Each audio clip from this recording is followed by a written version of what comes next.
20세기 중반까지만 해도 미국은 세계 제조업의 중심이었습니다. 자동차, 철강, 가전제품 메이드 인 아메리카는 곧 최고의 품질을 의미했죠. 하지만 1980년대 이후 값싼 인건비를 찾아 제조업은 중국과 아시아로 빠르게 이동했습니다. 그 결과 미국은 탈산업화라는 딱지를 붙여야 했습니다. 그런데 최근 미국은 다시 제조업을 부활시키려는 거대한 움직임을 시작했습니다. 바로 리쇼어링, 즉 해외로 나갔던 공장을 자국으로 불러들이는 전략입니다. 왜 미국은 다시 제조업으로 눈을 돌리고 있을까요?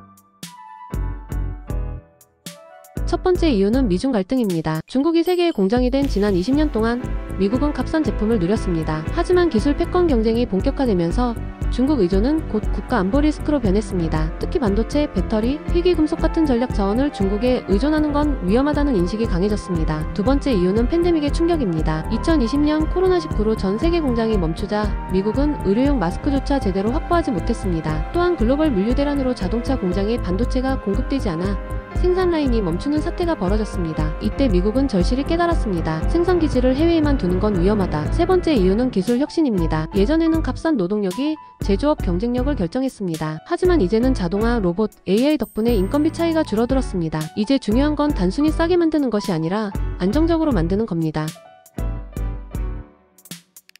이제 미국에서는 실제로 수많은 기업이 돌아오고 있습니다. 세계 최대 반도체 기업 TSMC는 애리조나에 400억 달러를 들여 공장을 건설 중입니다. 삼성전자 역시 텍사스에 170억 달러 규모의 반도체 공장을 세우고 있습니다. GM과 포드는 전기차 배터리 공장을 미국 내에 짓고 애플은 일부 아이패드와 맥북 생산을 미국으로 이전했습니다. 이것은 단순한 기업의 선택이 아닙니다. 미국 정부가 직접 보조금과 세제 혜택을 내걸고 기업을 불러들이고 있기 때문이죠. 특히 2022년 통과된 반도체 지원법은 미국에 공장을 세우는 기업에게 수십억 달러의 지원을 약속했습니다. 이 법은 사실상 반도체 패권 전쟁의 선언이었습니다.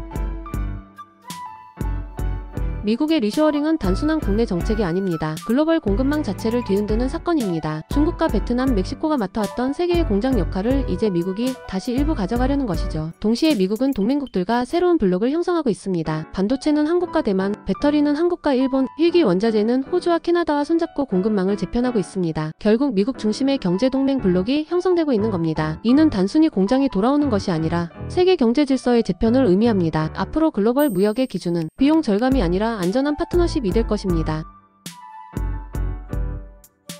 물론 미국의 리쇼어링에도 약점은 있습니다. 첫째, 미국은 여전히 인건비가 높습니다. 둘째, 까다로운 환경 규제와 인허가 과정 때문에 공장을 짓는 속도가 늦습니다. 셋째, 숙련된 제조업 인력이 부족하다는 문제도 있습니다. 하지만 미국이 원하는 건 과거의 제조업 대국으로 돌아가는 게 아닙니다. 값싼 대량 생산은 이미 포기했습니다. 미국이 노리는 건 전략 산업의 주도권입니다. 반도체, 배터리, 방위 산업 같은 핵심 산업만큼은 반드시 자국에서 안정적으로 확보하겠다는 것이죠. 즉, 양이 아니라 질, 싸게가 아니라 안전하게. 이것이 미국식 리쇼어링의 본질입니다. 세계는 다시 거대한 변화를 맞고 있습니다. 중국에서 인도로, 인도에서 미국으로, 그리고 미국에서 동맹국으로 이어지는 공급망 블록화. 앞으로 경제의 승부는 어디서 가장 싸게 만들까? 가 아니라 어디서 가장 안전하게 만들 수 있을까? 로 바뀔 것입니다. 미국의 리쇼어링은 단순한 제조업 부활이 아니라 새로운 경제 패권 경쟁의 시작입니다. 세계의 공장이 다시 미국으로 돌아오고 있습니다. 구독과 좋아요는 영상 제작에 큰 힘이 됩니다.